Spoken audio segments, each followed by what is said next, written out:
सर्दियों का मौसम अपने चरम पर था। हर तरफ बर्फ की सफ़ेद चादर बिछी हुई थी और हवा ऐसी चल रही थी जैसे शरीर को चीर देगी। एक छोटे से गांव के कोने में एक टूटी फूटी झोपड़ी थी, जहां रामू अपनी पत्नी सीता और 2 बच्चों के साथ रहता था।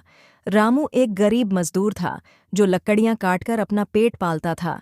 लेकिन इस बार ठंड ने कुछ ऐसा कहर ढाया कि जंगल पूरी तरह बर्फ से ढक गया और लकड़ी काटने का काम भी बंद हो गया। झोपड़ी में न तो गर्म कपड़े थे और न खाने के लिए कुछ। रात का समय था, बाहर बर्फीली हवा चल रही थी और अंदर बच्चे भूख से बिलख रहे थे। रामू ने चूल्हे के पास बैठकर कुछ पुरानी लकड़ियां जलाईं, लेकिन वो भी जल्दी खत्म हो गईं। सीता ने कांपते हुए कहा, रामू, ये ठंड हमें मार डालेगी, बच्चों के लिए कुछ करो।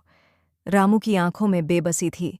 सीता, मैं जंगल जाकर लकड़ियां लाने की कोशिश करता हूं, शायद कुछ मिल जाए।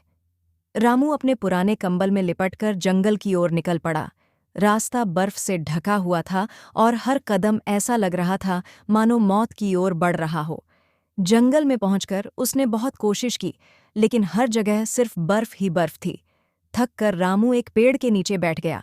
अचानक उसकी नज़र आसमान की ओर उठी और उसने प्रार्थना करते हुए कहा, हे भगवान, अपने इस गरीब की मदद करो, मेरे बच्चों को बचा लो। अचानक एक चमत्कार हुआ। रामू को पेड़ के नीचे एक पुराना संदूक मिला जिसमें कुछ लकड़ियां और सूखे मेवे थे। वह हैरानी और खुशी से भर गया और वह सामान लेकर तेजी से अपनी झोपड़ी की ओर भागा। झोपड़ी में पहुंचकर रामू ने लकड़ियां जलाईं और बच्चों को मेवे खिलाए। सीता की आंखों में आंसू थे। उसने कहा, यह किसी चमत्कार से कम नहीं है। रामू ने कहा, भगवान ने हमारी सुन ली, हमें कभी हार नहीं माननी चाहिए। उस रात रामू के घर में उम्मीद की गर्मी और विश्वास की रोशनी भर गई।